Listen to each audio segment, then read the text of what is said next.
예, 오늘 하나님 말씀은 베드로후서 2장 4절 말씀부터 몇 절 보겠습니다. 하나님께서는 죄를 지은 천사들조차 아끼지 않으시고 지옥에 던져서 흑암의 사슬에 내어주어 심판 때까지 가두어 두셨으며 또 옛 세상을 아끼지 아니하셨으나 여덟 번째 사람인 의의 전파자 노아는 구원하시고 경건치 않은 자들의 세상에 홍수를 내리셨느니라.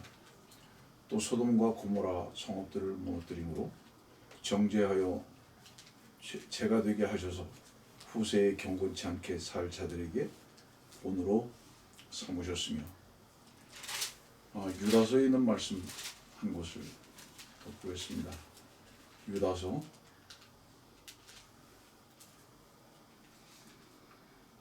6절 7절입니다. 또 자기들의 처음 지위를 지키지 아니하고 자신들의 처소를 떠난 천사들을 주께서 영원한 사슬로 묶고 큰 나라의 심판 때까지 흑암 속에 가두어 두셨느니라. 소돔과 고모라와 또 그 같은 방식을 따르는 그 주위의 성읍들까지도 자신들을 음행에 내어주어 다른 육체를 따라가다가 영원한 불의 형벌을 받음으로 한 본보기가 되었느니라. 2주 전에 성경 컨퍼런스를 할 때의 마지막 날에 마지막 때에 대해서 종말론에 대해서 질문을 할 때에 어떤 목사님이 이 유다서의 말씀을 질문을 하셔서 말씀에 답받은 것이 생각이 납니다. 이 유다서에 있는 말씀과 베드로후서 2장에 있는 말씀은 창세기 6장에 있는 말씀만 가리키는 것이 아니라 창세기 19장에 있는 말씀도 동일하게 지금 가리키고 계시다는 것을 잊어버리지 마십시오. 창세기 6장은 노아 시대에 왜 물로 심판을 하셨는가에 대한 그 시작점을 말씀하고 계시고, 창세기 19장은 소돔과 고모라가 왜 멸망하였는가라는 것에 대해서 그 이유를 동성애에서 찾아서 말씀을 기록하고 계신 것을 여러분들은 압니다. 그래서 베드로후서 2장과 유다서 1장 6절과 7절 사이에 동일하게 지금 제시되고 있는 주님의 엄중하신 말씀이 있는데, 그 말씀은 본으로 삼으셨으며 그랬습니다. 베드로후서 2장 6절 끝에 그러셨잖아요. 본으로 삼으셨다고. 또 유다서에도 7절에 그러셨습니다. 그 끝에 한 본보기가 되었느니라. 무슨 본보기고 뭐를 본으로 삼으셨느냐? 노아의 때와 같이 소돔 때와 같이 그렇게 살면 반드시 심판받는다. 이것을 본으로 삼도록 심판하셨다는 것을 이 말씀에 엄중하게 기록해 놓으시면서 이 말씀을 미래 시제에 있을 것으로 말씀을 하셨습니다. 예, 살 자들에게 그렇거든요. 베드로후서 2장 6절 끝에는 살 자들에게 분명히 앞으로 그런 일이 있을 것이라는 거죠. 유다서도 마찬가지입니다. 한 본보기가 되었다 이렇게 말씀을 하시거든요. 그래서 오늘의 말씀의 주제는 동성애와 재림 심판의 연관성에 대해서 그저 잠깐 전체를 다룰 수는 없고 다뤄나가면서 한국의 정치 상황이 왜 사회주의로 이렇게 급격하게 진행되고 있는가, 이 부분하고도 굉장히 연관성이 있다는 것을 말씀을 드리면서 오늘 그 부분도 잠깐 다룰 생각입니다. 주의 말씀을 가리키고 전하다 보니까 전 세계 여러 도시들을 다니게 되는데, 특히 대도시들을 다닐 때마다 대도시의 공통적인 현상이 있습니다. 그것이 무엇이냐? 동성애의 만연입니다. 어느 대륙, 어느 대도시도 하나도 빠지지 아니하고 동성애가 만연됐습니다. 어떻게 만연됐느냐? 우리 디모데후서를 보면 이런 말씀이 있어요. 디모데후서 2장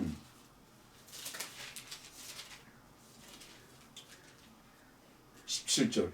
그들의 말은 종창처럼 퍼져나갈 것이며.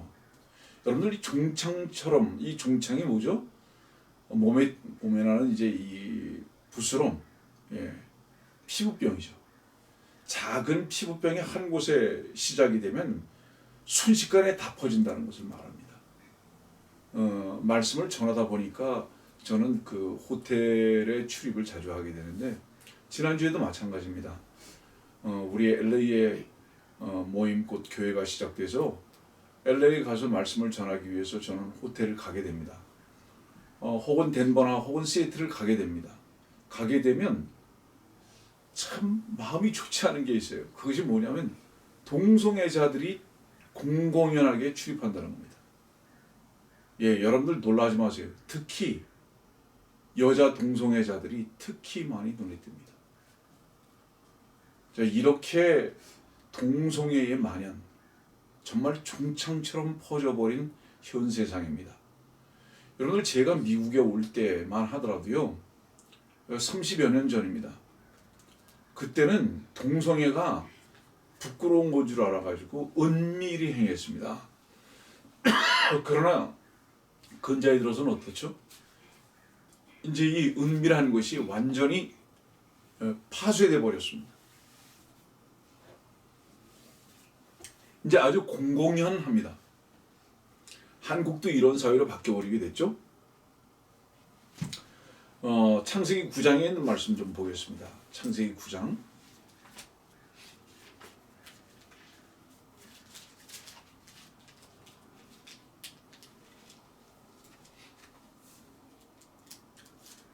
창세기 9장 20절 이하입니다.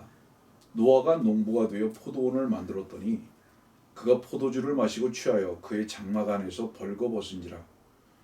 가나안의 아비 함이 자기 아버지의 벌거벗은 것을 보고 밖으로 나가 그의 두 형제에게 말하였더니 셈과 야벳이 옷을 집어서 자기들의 어깨에다 걸치고 뒷걸음질로 들어가 아버지의 벌거벗은 것을 덮은지라. 그들의 얼굴이 뒤로 향해 있었기에 그들은 자기 아버지의 벌거벗은 것을 보지 아니하였더라. 24절 한 절만 더 읽겠습니다. 노아가 포도주에서 깨어나서 그의 작은 아들이 자기에게 행한 일을 알고서. 여러분들, 노아는요 잠에 빠진 게 아니에요. 노아는 포도주에 취한 것입니다. 그 24절이 그 말씀을 반증하고 있죠. 노아가 포도주에서 깨어나서 수에 취해서 떨어진 것이지 잠을 잔 것이 아닙니다. 21절도 그렇잖아요. 마시고 취하여 정신을 못 차린 거죠. 참 딱한 분들이 계십니다. 어떤 분이요 이 말씀을 어떻게 영적으로 해석한다면서 해석하는 것을 제가 몇 차례 들었느냐 하면 성령에 취한 자들은 벌거벗은 줄을 모른다, 부끄러운 줄을 모른다, 이렇게 설교하는 목사님도 있어요. 무식하면 용감한 겁니다. 그런데 그런 분들이 수천 명을 교회를 이끌고 있거든요. 어떻게 해야죠? 여러분들, 바른 믿음은 바른 성경으로만 가능합니다. 바른 성경의 교리가 없는데 어떻게 바른 믿음이 있을 수 있겠습니까? 그거는 그저 자기 신념이고 확신일 뿐입니다. 바른 성경 지식에 근거하지 아니하는 어떤 주장도 자기 신념일 뿐이에요. 여러분들, 믿음은 무엇으로 인해서 방해가 되는지 아세요? 믿음은 정확하게 잘못된 자기 생각으로부터 나오는 이 신념이 바른 믿음의 원수로 행한다는 것을 잊어버리지 마십시오. 바로 이것이 뱀의 전략입니다. 우리가 하나님의 종이라는 사람들이 가장 먼저 의무적으로 혹은 가장 먼저 알아야 할 것은 뭐냐면 성경을 바로 알아야 되는 것입니다. 성경 바로 모르고 어떻게 하나님의 종이 될 수 있습니까? 하나님의 종은 뭐죠? 하나님의 말씀을 바로 알고 바로 전하는 것이 하나님의 종이죠. 특히 목사 그렇지 않습니까?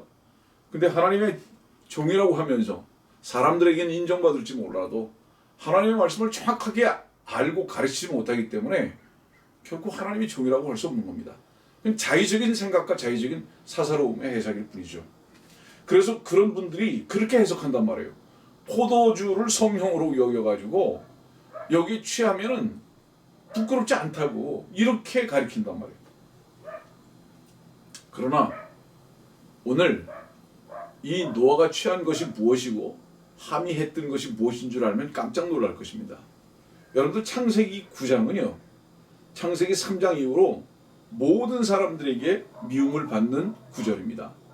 그렇기 때문에 이 말씀을 글자 그대로 단어 그대로 해석하기보다는 영적으로 해석하려고 하는 이상한 타성에 젖어 있고요. 또 잘못된 해석이 범람하는 것입니다. 여러분들 그 창세기 9장 1절 말씀부터 제가 몇 절 보겠습니다.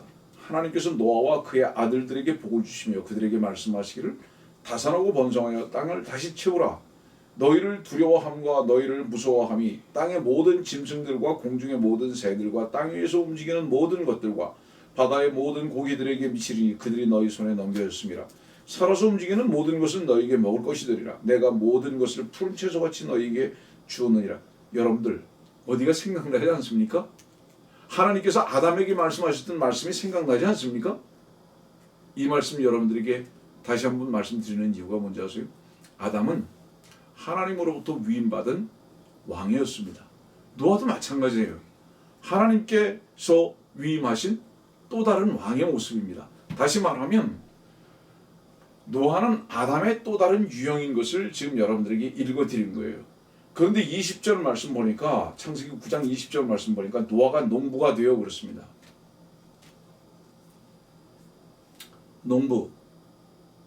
요한복음 15장 1절에 보면 제가 영어 성경을 좀 보겠습니다.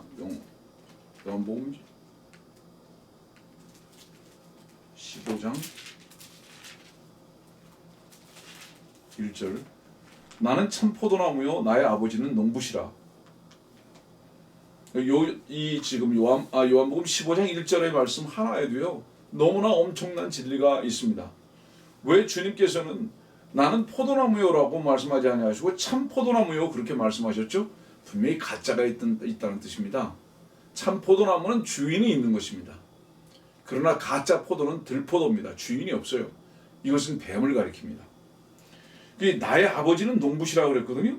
그럼 농부시라는 이 농부를 영어 성경에서 뭐라고 지금 기록했나 보십시오.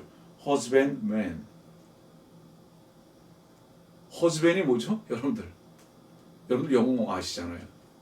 남편이죠. 근데 단순히 husband이 아니라 husbandman입니다.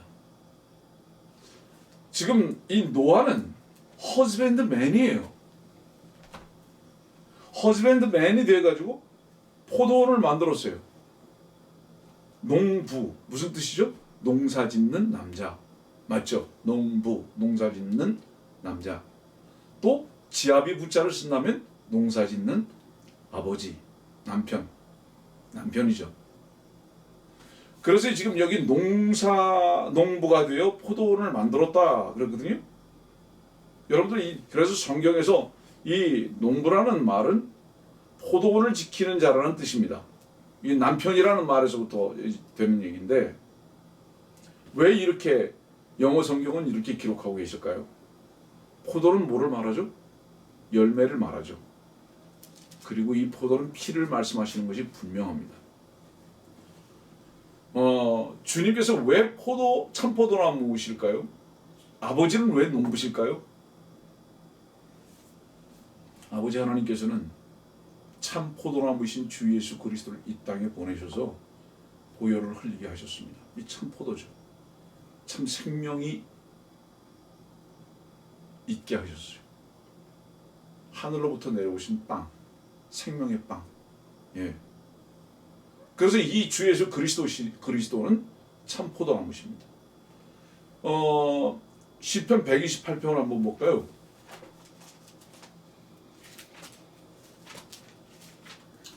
시편 128편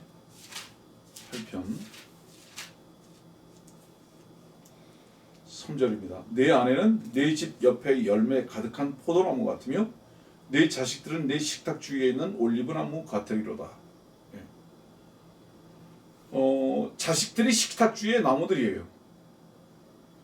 그러면 husband은 뭐죠? husband은 바로 이 아내와 자식들을 지켜주는 사람이 바로 husband입니다. 농부예요. 농부. 그래서 이 농부는 농장을 번성케 할 책임이 있다. 다시 말하면 가정에는 반드시 무엇이 전제가 되어야 되느냐? 허즈밴드가 있어야 됩니다. 허즈밴드가 없으면은 그 옛날 어른들 그런 말씀하셨잖아요. 아내들을 밭이라고 표현했지 않습니까? 그리고 남편을 씨라고 표현했다고요.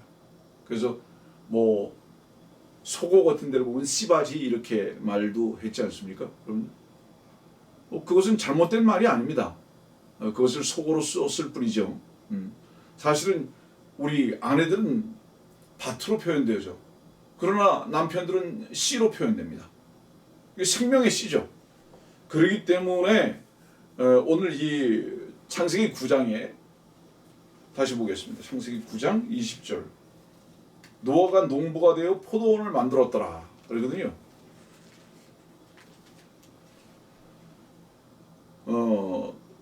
노아는 농부였습니다.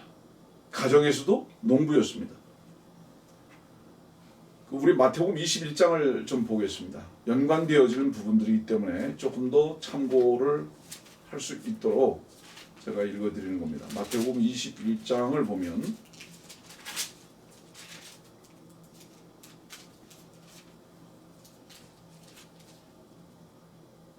33절부터입니다. 또 다른 비유를 들으라. 어떤 집주인이 있었는데 그가 포도원을 만들어서 그 위에 울타리를 두르고 거기에 집자는 틀을 파고 망대를 세워 그것을 농부들에게 새로 주고 먼 나라로 떠났느니라. 그 뒤를 쭉 보세요. 여러분들 이 어떤 집주인이 포도원을 만들었거든요. 여러분들이 성경을 조금 더 공부할 수 있다면, 성경을 조금 더 깊이 있게 공부할 수 있다면 성경에서 포도가 무엇을 의미하는지를 정확하게 배울 수 있습니다. 유감스럽게도 오늘 이 말씀을 다 읽을 수가 없기 때문에 38절 보세요. 그러나 그 농부들이 그 아들을 보고 상의하기를 이 사람은 상속자니 자 그를 죽이자 그리고 그의 유산을 차지하자고 하며. 여러분 농부들이 하는 게 뭐죠? 농부들은 포도원을 번성케 하는 것이죠. 그러면 그 포도원을 번성케 하는 첫 번째 포도가 누구냐 이 말이에요. 이게 참포도이신 주님이시거든요. 이를 바로 죽여버리라고 하는 거예요. 붙잡아서.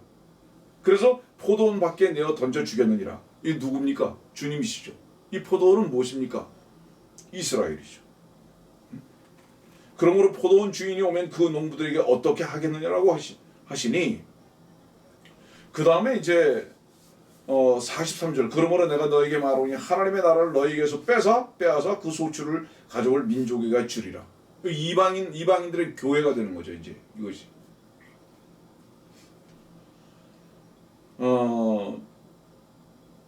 자, 그 후로 22장에 나오기 전까지 한번 전체적으로 한번 잘 보시면서 묵상해 보시기 바랍니다. 마태복음 21장은 어디하고 연결되죠? 창세기 9장과 시편 128편을 읽어드렸던 이 말씀과 정확하게 연결된다는 것을 아시게 될 겁니다. 그래서 이제 포도주를 마시고 어떻게 됐어요? 취했어요. 취해서 벌거벗었습니다. 21절 보니까 마시고 취하여 그의 장막 안에서 벌거벗은지라. 다시 말하면 포도주는 벌거벗은 거하고 관계가 있다. 여러분들 성경의 모든 처음에 제시되고 있는 법칙은 끝까지 간다고 말씀드렸습니다. 근데 이제 그 이후에 누가 나오죠? 함이 나오고 셈이 나오고 야펫이 나옵니다. 이 세 형제가 인류의 피부색에 따라서 조상이 됐죠. 함 누구의 조상이 됐죠? 흑인입니다. 야펫 누구죠? 백인의 조상이 됐죠. 셈은 누구의 조상이 됐습니까? 황인의 조상이 됐습니다. 한번 생각해 보세요. 어떻게 이렇게 피부 색깔이 바뀌었을까요? 지금 이때는 언제인지 아십니까? 그냥 잠깐 팁을 드리는 겁니다. 이때는요 노아의 홍수 이후입니다. 그러면 피부 색깔하고 노아의 홍수하고의 연관성이 분명히 있다는 것입니다. 왜 그렇게 됐을까요? 홍수가 내리고 난 다음에 대기권의 대변화가 온 것입니다. 그 결과 태양의 자외선이라다 태양의 모든 광선들의 비춤에 영향을 준 것입니다. 그래서 이제 피부 색깔이 바뀌어 버렸거든요. 이 이전에는 지구의 공전과 달의 공전이 있었는지에 대해서 천체를 공부하는 사람들은 의심을 하고 있을 만큼 이렇게 큰 변화가 왔습니다. 자, 여러분들 이 노아와 식구들이 아라랏산 위에 며칠을 머물렀죠? 190일을 머물렀어요. 여기에서 이 아라랏산에 190일 동안 머물면서 피부색이 변했을 가능성이 있다. 그러나 또 다른 가능성이 있습니다. 무엇일까요? 창세기 4장의 그 가능성을 우리는 찾아볼 수 있는 것입니다. 많은 사람들이 질문을 하기 때문에 이 부분에 대해서 잠깐 짚는 겁니다. 언제부터 흑인이 나왔는가? 언제부터 황인과 백인으로 나눠졌는가? 왜 그렇게 됐는가? 라는 부분에 대해서 지금 여러분들에게 말씀 속에서 잠깐 생각을 해보는 것입니다. 창세기 4장 15절입니다. 주께서 그에게 말씀하시기를 카인을 죽이는 자는 누구라도 안갚음을 7배나 받으리라 하시고 주께서 카인에게 표를 하여 그를 만나는 어떤 사람도 그를 죽이지 못하게 하시니라. 여러분들 성경에 마크가 나오고 스팟이 나오고요. 예, 이 몇 가지가 나오는데 지금 이 말씀은 영어 성경으로 보면 이건 표를 갖다가 마크라고 그랬거든요. 뭔가 딱 찍었다 이 말이에요. 예. 근데 이 마크가 된 것이 이 표를 이거 딱 찍은 것이 이제 계시록의 말씀에도 이게 나오거든요. 계시록 13장도 한번 봅시다.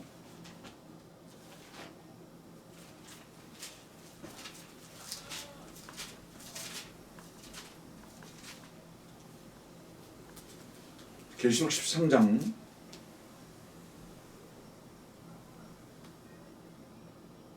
16, 17절입니다.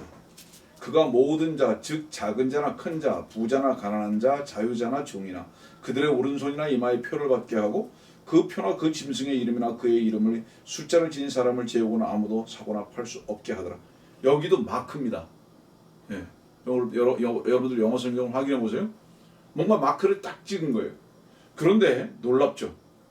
요한계시록 13장에 이 마크가 누구의 마크인지 아세요? 카인의 마크입니다. 카인은 최초의 적그리스도의 모습이에요. 이 지금 계시록 13장은 적그리스도가 표를 주는 겁니다. 근데 이 적그리스도를 성경에 어디서 뭐라고 표현하고 계신지 아십니까? 예레미야에 있는 말씀 보세요 한번. 예레미야 13장 23절입니다. 오늘 같은 경우는 여러분들이 공부를 하시면서 다시 복습을 해 주시면 유익한 시간이 아마 될 거라고 생각합니다. 예레미야 13장 23절의 말씀 보면 에디오피아인이 그의 피부를 바꿀 수 있으며 표범이 그의 점들을 바꿀 수 있겠느냐? 그렇다면 악을 행하는 데 익숙한 너희도 선을 행할 수 있으리라. 에디오피아인과 표범을 동일하게 말씀을 하고 계십니다. 흑인 중에 가장 검은 흑인이 에디오피아인입니다. 근데 이것을 표범으로 바꿔서 말씀하고 있거든요. 이 표범은 여러분들에게 예전에는 성경을 가르쳐드린 적이 있는데 이 표범 세 가지의 색깔이 있습니다. 뭐죠?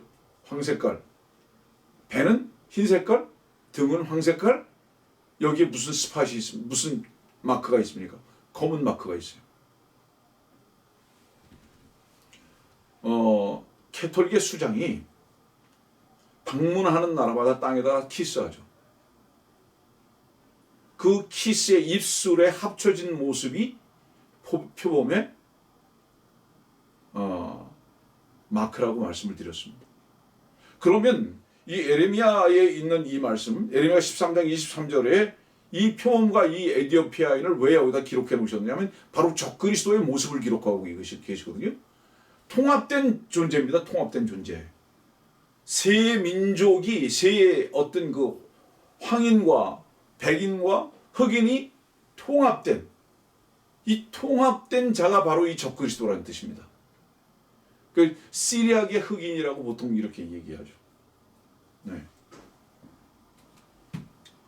자, 그래서 지금 계시록 지금 13장에 있는 말씀과 에레미야 13장에 있는 말씀, 창세기 4장에 처음 카인에게 마크를 준 것을 여러분들이 읽어드렸습니다. 이 말씀을 연결고리로 읽어드린 이유가 뭔지 아세요? 분명히 하나님께서는 카인에게 어떤 표를 주셨느냐?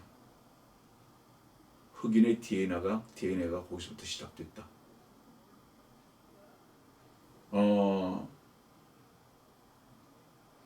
흑인은 우성입니다. 가장 진한 피를 가지고 있습니다.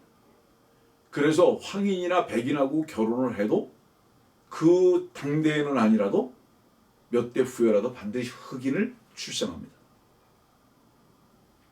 이것이 의미하는 바가 뭘까요? 성경에서 말씀하고 있는 피의 개념이 무엇일까요? 참 무섭고 두려운 것입니다. 뿐만 아니라 제가 처음에 말씀드렸잖아요. 창세기 9장을 읽어드리면서 그렇잖아요. 하나님께서 노아와 그의 아들들에게 복을 주시며 그들에게 말씀하시기를 다산하고 번성하여 땅을 다시 채우라. 누구를 지금 그림자로 보여주고 있다고 말씀드렸습니까? 아담이라고 말씀드렸죠. 그래서 이 노아는 아담의 한 유형이라고. 이 아담의 한 유형을 노아로 지금 제시하고 있는 것은 너무나 엄청난 내용이 거기 내포되어 있습니다. 창세기 3장은 아담과 이브가 어떻게 무엇으로 인해서 범죄했는가 한번 생각해 보세요. 분명히 뱀에 의해서 범죄했습니다. 그러면 이 뱀은 파충류가 아니었잖아요. 짐승으로 표현되고 있지 않습니까? 네.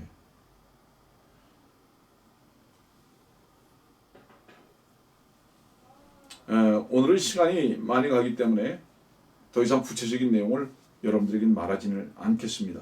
다시 말하면 그저 한 가지 분명한 것은 노아가 아담의 어떤 유형으로 분명히 이 말씀이 제시하고 있는 내용으로 봐서 다른 내용도 엄청난 내용이 내포되어 있다. 다시 22절 말씀 보겠습니다. 22절 보면 카나안의 아비 함이 자기 아버지의 벌거벗은 것을 보고 밖으로 나가. 자, 최초의 동성애자 함입니다. 여러분들 아프리카가 동성애의 근원지라는 그 말 역사적으로 정확합니다. 예. 그 지금 이 함이 벌거벗었다고 이 벌거벗은 아버지를 보고 읽거든요. 성경에서 벌거벗은 게 뭘까요? 그리고 본다는 게 뭘까요? 이 벌거벗은 것을 보고 그러고서 24절에 이 본 것을 뭐라고 바꿔서 기록하고 계신지 아십니까? 본 것을 24절 보니까 노아가 포도주에서 깨어나서 그의 작은 아들이 자기에게 행한 일을 알고서 본 게 아니에요. 뭔가를 행했어요. 단순히 본 게 아니에요. 뭔가 행했어요. 21절 말씀 보면 벌거벗은지라 그랬는데 영어는 뭐라고 그랬죠? 이걸 uncover 이렇게 얘기했어요. 벗었다, 벌거벗었다. 이것은 레위기 18장이나 20장에서 이 단어가 어떻게 제시되는지 보면은요, 이건 정확하게 성적 관계로 정의되어 있습니다. 단순히 그냥 벗은 게 아니다 이 말이에요. 예, 성적 관계로 정확하게 기록되어 있다. 한번 찾아보겠습니다. 레위기 18장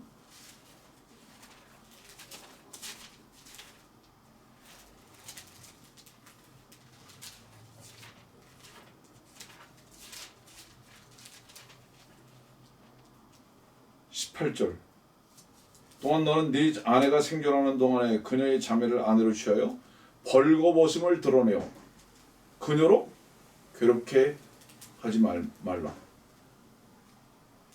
19절 말씀도 벌거벗은 것을 계속 말하고 있고요. 그리고 이 성경에서 이 지금 레위기 18장 같은 경우에 벌거벗은 것은 성관계를 다른 내용을 가지고 표현하고 계신 겁니다. 좀 더 신사적으로 표현하고 계신 거죠. 우리 신명기 같은 경우도 봅시다. 27장 신명기 27장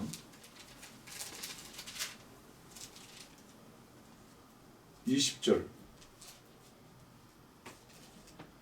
자기 아비의 아내와 동침하는 자는 저주를 받으리니 이는 그가 자기 아비의 치맛자락을 들추었음이라 할 것이요. 그 밑에는 짐승과의 교접이 계속 나옵니다. 왜 이런 말씀들을 기록해 놓으셨죠? 그때도 이미 이런 일들이 있었다는 것을 말합니다. 그리고 아까 베드로후서 2장에도 기록하고 유다서에 있는 말씀에도 기록하듯이 앞으로 이런 일들이 계속 있을 것을 하나님께서는 하신 겁니다. 그래서 이제 성관계를 벌거벗은 것으로 이제 성경은 기록하고 있는데, 이 함이 뭐를 행해? 함이 무엇을 행했다 그랬잖아요. 지금 창세기 9장 보니까 함이 행한 것을 알고 그랬잖아요. 작은 아들이 자기에게 행한 일을 알고서. 그 누가 큰 아들이에요? 야펫이 큰 아들이죠. 그니 함이 둘째 아들이죠. 그 다음에 셋째 아들이 누구예요? 마지막 셋째 아들이 셈이죠. 여러분들은 잘못 알고 있을 거예요, 많이. 셈을 항상 사람들이 먼저 얘기하죠. 이 부분도 지금 공부할 시간은 없죠. 예. 하나님께서는 그분의 경륜에 따라서 순서를 얼마든지 바꿔 놓으셨었다는 것을 여러분들 이해하셔야 됩니다. 뿐만 아니라 이 창세기 10장 19절의 말씀 보면 어떤 일이 있었냐는 거죠. 창세기 10장 19절 말씀 보세요. 가나안인의 경계는 시돈에서부터 그라를 지나 가자까지와 소돔과 고모라와. 가나안이 뭐를 만들었어요? 소돔과 고모라. 이 소돔과 고모라 뭐라고 생각합니까, 여러분들? 소돔과 고모라 하면 생각나는 게 뭐예요? 동성애죠. 창세기 19장에 나중에 이제 보겠지만은 누가 소돔과 고모라를 만들었죠? 가나안이. 하멜, 가나안이. 정확히 동성애와 관계가 있죠. 그런데 조금 다른 곳으로 나가는 것 같지만요. 지금 현재 동성애가 가장 만연한 집단이 있죠. 어디죠? 캐톨릭입니다. 제가 빈정대면서 말하는 게 아니에요. 사실이에요. 캐톨릭은 보편적입니다. 모든 것이 다. 모든 것이 다 보편적이에요. 제한하지 않아요. 동성애까지도 그렇습니다.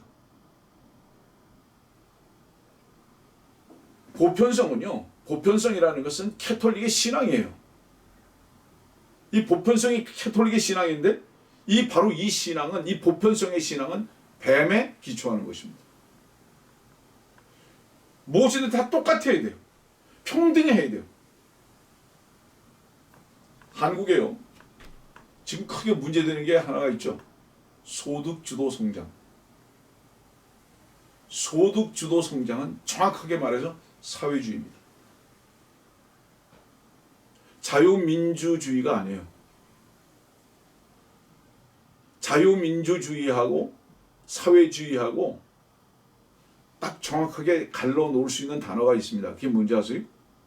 하나는 우파 진영이라고 말하는, 보수라고 말하는 진영은 정확하게 말하면 자유가 대표적인 단어입니다. 좌파 혹은 진보라고 하는 그룹의 대표적인 단어는 평등입니다. 이 보편성이 계속 제시되는 거예요. 한국 사회는 분명히 지금 정치적인 상황이 사회주의로 가고 있습니다. 그럼 사회주의가 뭐가 나쁘냐? 역사적인 면에서 실패한 주의이기 때문에 나쁘냐? 그것만이 아닙니다. 역사적으로 물론 사회주의가 실패했죠. 그렇지만 실패한 주의가 사회주의이기 때문에 나쁜 것이 아니라 사실은 사회주의 국가를 건설하기 위한 이 목표는 어디 신앙이 아니고 이것이 캐톨릭 신앙이다 이 말이죠. 문재인 대통령이라는 사람이 바로 캐톨릭에 깊이 심취된 사람이기 때문에 그 주변의 모든 사람들을 이런 보편적 신앙에다 묶어놓고서 가는 것입니다. 여러분들. 하나 되게 하기 위한 거예요. 여러분들. 바로 이것은 무엇을 의미하느냐? 하나 되는 세계를 지향하는 것입니다. 왜 그러죠? 적그리스도의 통치의 길잡이 역할을 하는 것입니다. 적그리스도는 뭐예요? 온 세계를 하나로 통합해야 하기 때문에 종교, 정치, 문화, 언어, 모든 제도 성공으로 가고 있습니다. 여러분들. 그래서 소득주도 성장이라는 것은 무엇이냐? 바로 이것 때문에 한국의 경제는 침체 내지는 지금 마이너스로 가는 겁니다. 여러분들. 지금 이 시간에 정치 강론을 하는 시간은 아니니까, 정치 강좌는 아니니까 더 이상 제가 깊이 있게 말은 안 하지만은, 우리 한국에 계신 기독교인이라는 분들 정신 차리셔야 돼요. 사회주의로 간다는 것은요, 적그리스도의 길에 가장 앞장서 있다는 것을 의미하는 것입니다. 문재인이가 좋으냐, 황교안이가 뭐 좋으냐, 바로 이런 부분이 아니에요. 어떤 한 사람 한 사람의 호불호의 문제가 아닙니다. 전 세계는 지금 통합으로 가고 있거든요. 보편성으로 가고 있다 이 말이에요. 얼마나 사람들이 아는지 모르지만, 이것은 다시 말합니다. 적그리스도의 길을 예비하는 것이죠. 그런 사람들은 개인이 아니라 대중만을 다루는 겁니다. 그렇잖아요, 여러분들. 대중만을 다뤄요. 한국 지금 뭐 촛불혁명 세력에 의해서 집권했다고, 촛불혁명 그러잖아요. 법 위에 군림하고 있습니다. 이 촛불혁명이라는 게 법 위에 군림하고 있어요. 이게 뭐를 의미하는 겁니까, 여러분들? 군중에 의해서 통치하는 겁니다. 무서운 겁니다. 캐톨릭이라는 용어는 원래 헬라의 철학자 플라톤이 사용한 철학 용어인데요. 우리는 크리스찬입니다. 맞죠? 크리스찬이라는 단어는 뭐죠? 개인을 말하는 거예요. 근데 캐톨릭이라는 단어는 개인이 없어요. 위에 교황이 있고 다 통치해버리는 겁니다. 보편성이에요. 그냥 보기에는 얼마나 좋습니까? 여기에서 공산주의 이론이 나오는 것입니다. 그래서 북한하고의 관계를 그렇게 공고히 하려고 몸부림치는 것입니다. 지금 현재 문재인 대통령이라는 사람이. 여러분, 정치하는 사람들이 이걸 알아야 되는데 이걸 제시하는 사람들이 없죠. 이게 숨겨진 마귀의 전략이기 때문에 그렇습니다. 여기 전부 다 잠식돼 버린 거예요. 이것이 뭐죠? WCC를 만들고. 여러분들은 문제가 있죠. 그런데 자유진영, 보수라고 얘기하는 진영은 개인주의입니다. 그러다 보니까 어때요? 전부 다 갈갈이 다 찢겨지기만 해요. 하나가 되질 않는 거예요. 뿐만 아니라 보십시오. 오늘 좀 제가 정치인들을 얘기하는데요. 문재인은 비굴합니다. 박원순이보다.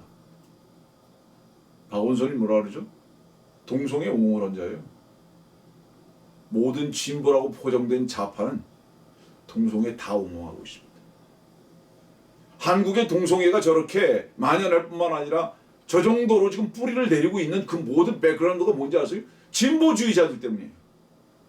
사회주의로 가고자 하는 바로 그들이 백그라운드입니다. 그리고 아까도 말씀드렸듯이 종창처럼 퍼질 것입니다. 한순간에 확 퍼져버릴 거예요. 지금 이미 퍼졌죠 뭐.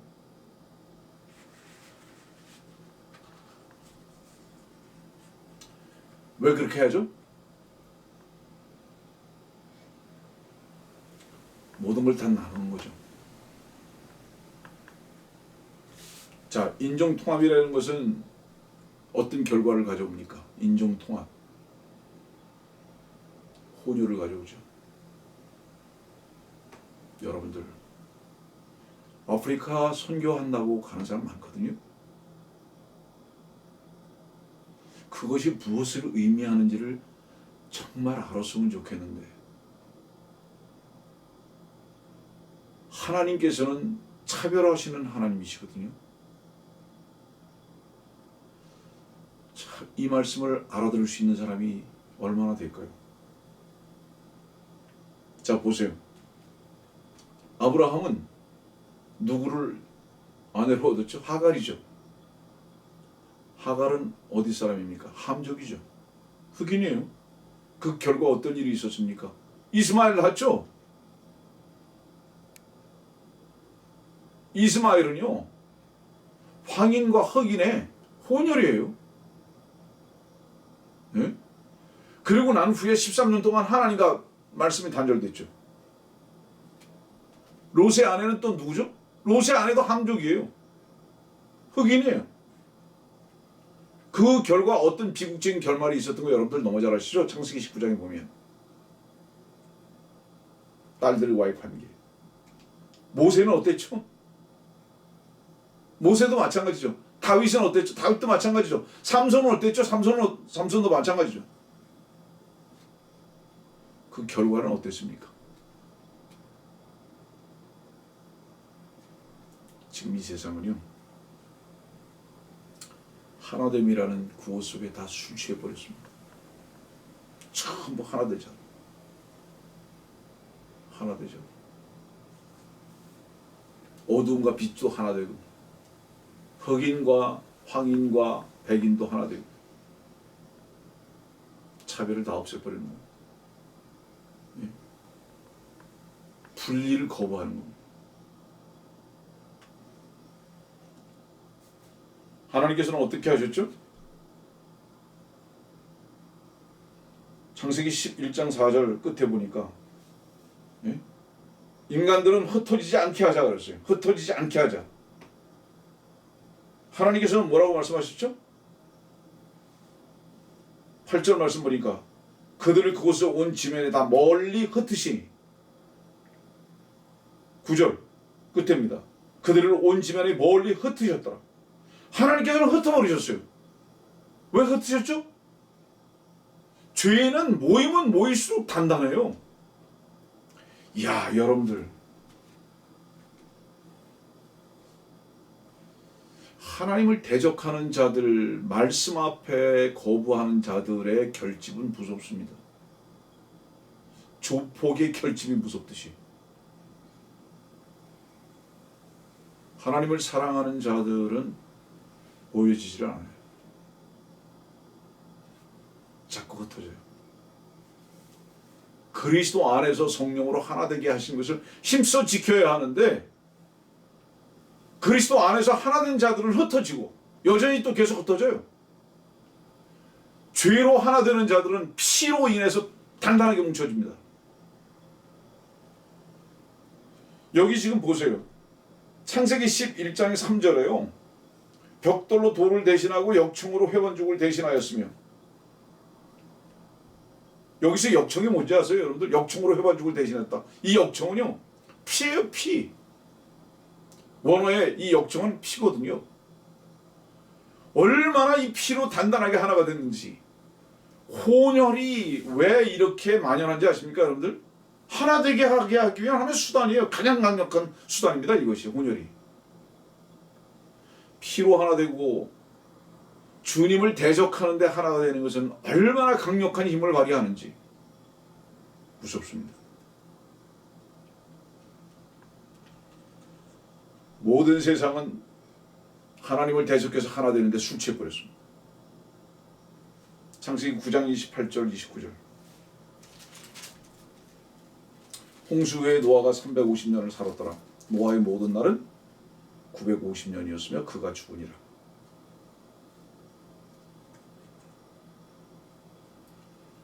노아는 950년을 살고 죽었거든요.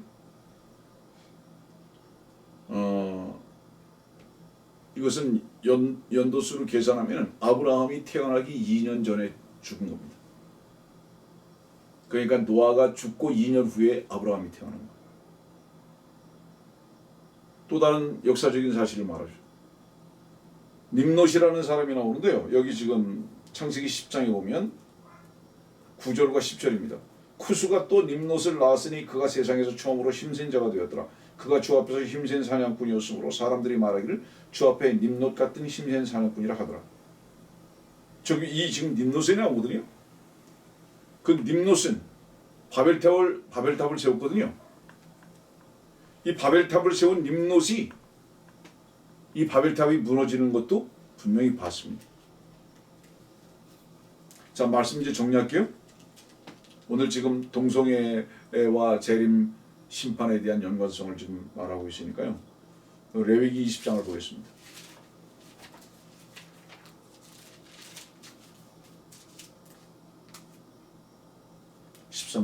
레위기 20장 13절. 어떤 남자가 여자와 동침하듯 남자와 동침하면 그들은 가증한 짓을 행한 것이니 그들을 반드시 죽일 것이며 그들의 피가 그들 위에 있으리라. 이 말씀 읽어드린 이유가 뭔지 아세요? 하나님께서는 동성애자를 반드시 다 남녀 모두 다 죽여버리라. 근데 지금 이제는 어때요? 이런 부분들을 말하는 것조차 법에 걸립니다. 예. 그러면서 뭐라고 그러죠? 그건 취향이라고. 그 사람의 병이라고, 연약함이라고. 왜 그런 단어를 쓰게 됐죠?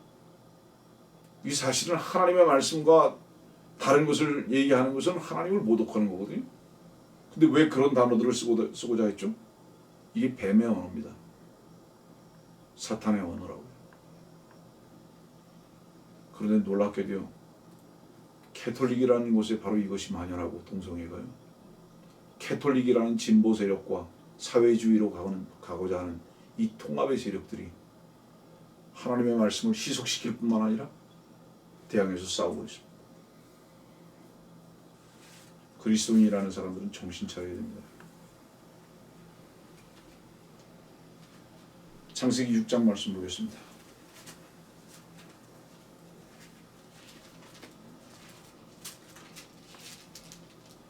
창세기 6장 2절입니다. 하나님의 아들들이 사람들의 딸들이 아름다운 것을 보고 그들이 택한 모든 자를 아내들로 삼으니라. 여러분들이 창세기 6장에 있는 말씀은 여러분들에게 예전에는 처음에 설교로 했었는데 약 8년 전에 설교로, 근데 다 이제 영상이 없어졌으니까 다시 이제 여러분들에게 말씀을 전해야 되겠는데, 여기 지금 창세기 6장 2절에 하나님의 아들들은 유다서 6절 보겠습니다. 유다서 6절이요. 아까도 읽었지만 다시 한번 보겠습니다. 이게 하나님의 아들들이 누군가? 유다서 6절. 또 자기들의 처음 지위를 지키지 아니하고 자신들의 처소를 떠난 천사들. 예. 자신들의 처소를 떠난 천사들을 하나님의 아들이라고 하는 겁니다. 이 부분은 나중에 이제 구체적으로 여러분들에게 알려드릴 기회가 있으니까 오늘 이 정도로 넘어갑니다.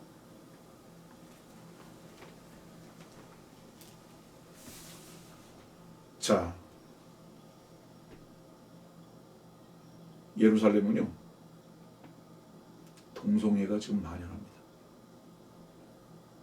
주께서 오실 때가 얼만큼 가까워 있는가를 여러분들에게 지금 말씀드리고자 하는 것의 목적이, 계시록 11장 보겠습니다.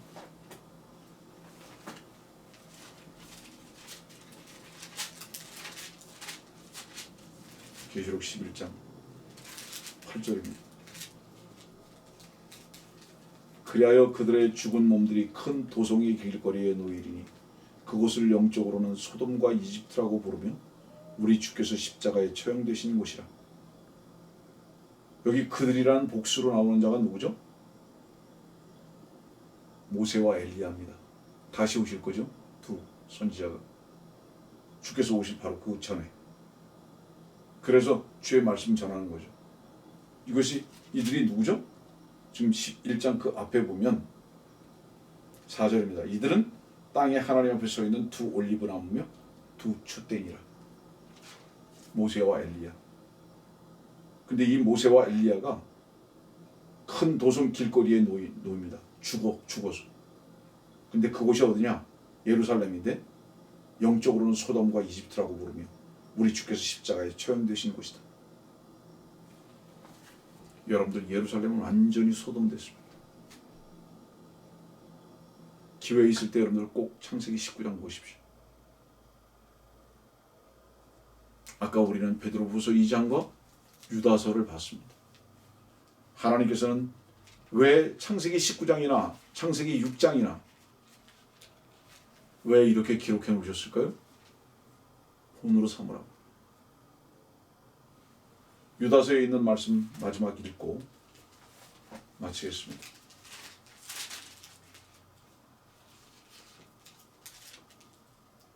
7절입니다. 소돔과 고모라와 또 그 같은 방식을 따르는 그 주위의 성읍들까지도 자신들을 음행에 내어주어 다른 육체를 따라가다가 영원한 불의 형벌을 받음으로 한 본보기가 되었느니라. 다른 육체를 따라가다가. 짐승입니다. 타락한 천사들입니다. 여러분들이요, 창세기 19장 16절의 말씀은 이렇게 말씀하십니다. 창세기 19장 16절.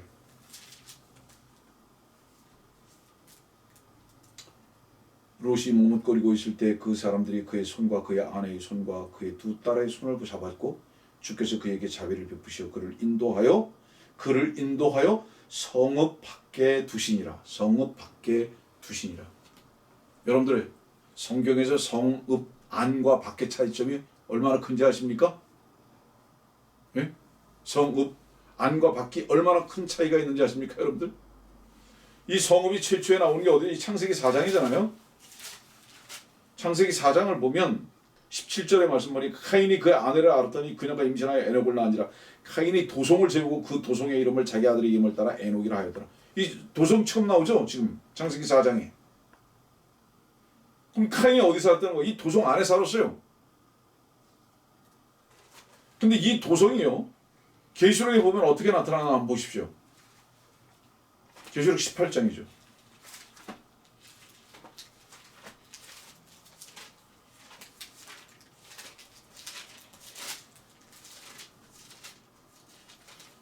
계시록 18장 18절. 그녀가 불에 타는 연기를 보고 외쳐 말하기를 이 큰 도성 같은 도상이 또 어디 있겠는가라고 하니라. 21절 보겠습니다. 그러자 한 힘센 천자가 큰 맷돌 같은 돌을 들어 바다에 던지며 말하기를 큰 도성 바벨론이 이처럼 세차게 던져서 결코 다시는 보이지 아니하다.